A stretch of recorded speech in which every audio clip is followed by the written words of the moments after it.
Playlist इनसे मिलिए, जो कि YouTube channel Lex Consilium foundation का हिस्सा है।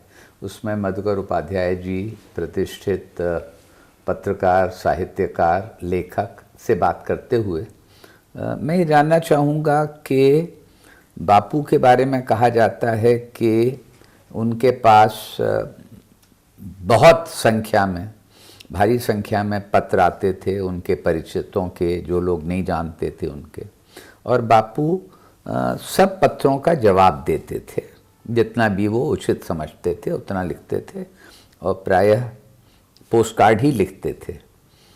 तो एक तो ये स्वाभाविक एक प्रश्न उठता है कि ये तो बहुत खर्चा होता होगा, और इस ख़त खितावत में, और दूसरी चीज़, क्या पत्र लिखने के सिलसिले में कोई आप रोचक घटना बापू के विषय की उल्लेख करना चाहेंगे? देखिए, जहाँ तक खर्चे की बात है तो गांधी जी ने हर चीज़ का आना पाई तक का हिसाब रखा था। यहाँ तक कि उस समय जब लोगों को लगता था, या गांधी जी को खुद लगता था कि वो अंग्रेज बनने की कोशिश कर रहे हैं, वो पतलूने नई सिलवा रहे थे, वो वेस्ट जैकेट, वेस्ट कोट और टाई खरीद रहे हैं, वो भी लिखते थे कि मैंने इतने की टाई खरीदी। इनको संगीत सीखने का हुआ तो इन्होंने जाके गिटार खरीद लिया, तो वो भी लिखा कि मैंने गिटार खरीद लिया। बाद में सीख उख नहीं पाए तो वो गिटार इन्होंने दे दिया किसी को। तो हर चीज़ का ब्यौरा लिखते थे। बेसिक चीज़ दो ही है, सत्य और ईमानदारी। वो चाहे गांधी जी ने खर्चे किए होंगे, लेकिन ईमानदारी ये है कि आप उसको आज भी देख सकते हैं, वो आपके सामने है। इनका आश्रम भी ऐसे ही चलता था। अच्छा। किसी ने जमीन दे दी, किसी ने एक कमरा बनवा दिया, किसी ने कुछ कर दिया। तो क्या साबरमती से पहले भी कोई आश्रम था? हाँ, जब ये भारत लौट के आए हैं तो इनका पहला आश्रम अहमदाबाद से लगा हुआ एक इलाका है कोचरब जी। कोचरब में इन्होंने पहला आश्रम बनाया।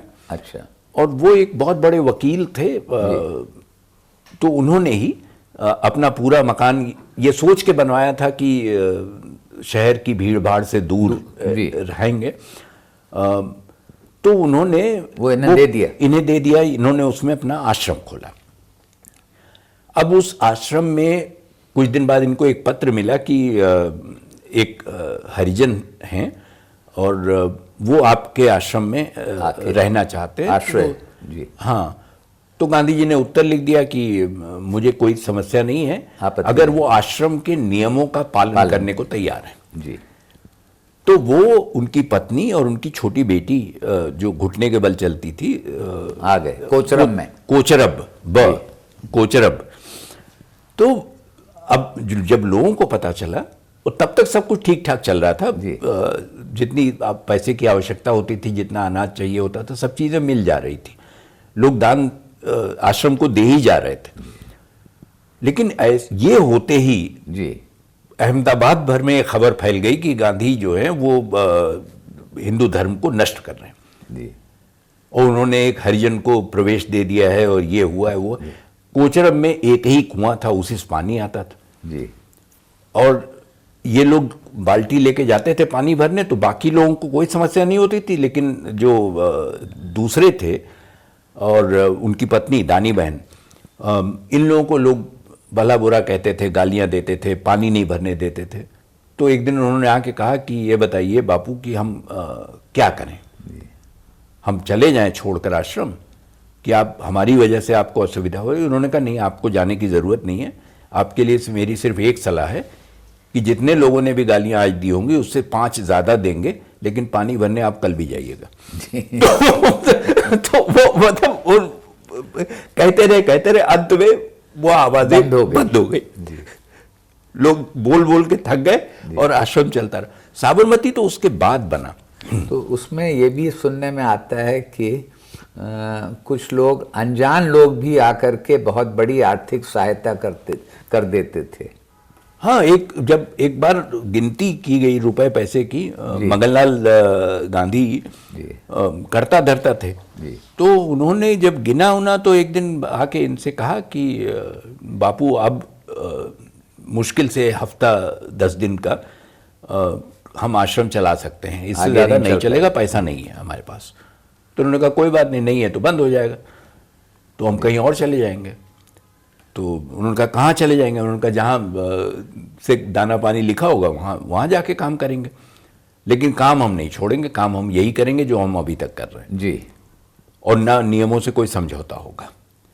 तो वो बात आई गई हो गई, 4-6 दिन बीत गए, बाकी लोगों की पूरे आश्रम में हालत खराब की। अब 2-3 दिन के बाद तो आश्रम ही छोड़ना है, तो अब जब आ ही नहीं है कुछ है तो उन्होंने एक लड़का एक दिन आया और उसने कहा कि बापू कोई आपसे मिलना चाहते हैं। वो अंदर नहीं आए तो उन्होंने कहा कि मुझे मिलवा दीजिए। तो इन्होंने कहा चलो मैं ही चलता हूँ, और ये गांधी जी वहाँ गए। तो एक आदमी, कार खड़ी थी, आदमी नीचे खड़ा था, उसने कहा कि बापू मैं आश्रम को कुछ राशि देना चाहता हूँ, तो अगर आप स्वीकार करें।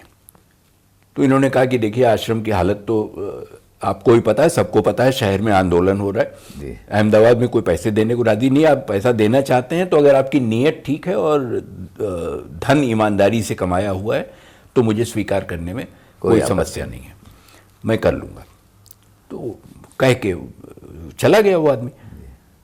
वो अगले दिन 2 बड़े बड़े थैले भर के रुपए वो लाके और दरवाजे पर ही वहीं आश्रम के छोड़ के किसी को बुला के दे दिया, सुपुर्द कर दिया। जब वो गिना गया जी तो मगनलाल गांधी ने गिन के बताया जाके गांधी जी को कि इतना पैसा आ गया कि 3 साल तक आश्रम का खर्चा चल जाएगा। तो ऐसा भी होता था, ऐसा भी होता था।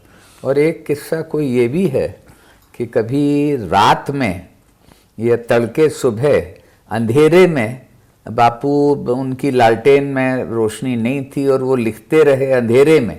वो क्या बात थी? ये जब कहीं अक्सर यात्रा ही करते रहते थे तो एक जगह जहाँ दुछत्ती पर इनको रहने की का कमरा मिला। तो महादेव देसाई इनके साथ ही होते थे और उनको ये मालूम था कि 4:30 बजे ये उठेंगे और ये बैठ जाएंगे पत्रों का जवाब लिखने। तो आके लालटेन जला के रख देते थे वहाँ और ये अपना लिखते रहते थे, और जब तक वो जवाब लिखते थे किसी को आवाज़ नहीं देते थे। तो उनको लगा कि अब 1-1.5 घंटा है तो इतनी देर में मैं एक नींद ले सकता हूँ। हाँ, तो चले गए। वो थोड़ी देर बाद उनको लगा कि वो जब आए तो उन्होंने देखा अंधेरा है, लालटेन बुझ गई थी, हवा चली होगी, लालटेन बुझ गई। तो उन्होंने कहा कि बापू आपने जगा दिया होता, आवाज़ दी होती, मैं जला देता इसको। तो उन्होंने कहा नहीं उसकी ज़रूरत नहीं है। तो कहने लेकिन आप लिख कैसे? तो गांधी जी ने कहा कि पढ़ने के लिए रोशनी की ज़रूरत होती है, लिखने के लिए ज़रूरत नहीं होती है। अरे वाह, क्या बात! आप अंधेरे में पढ़ नहीं सकते, लिख सकते हैं। तो मैं जानता हूं कि पोस्ट कार्ड कितना बड़ा है, उंगली से नाप लेता हूं और उसी के बीच में लिखता रहता हूं। बहुत शानदार बात, बहुत शानदार। बहुत बहुत धन्यवाद, और इसी तरह का ये बातचीत का सिलसिला जारी रहे।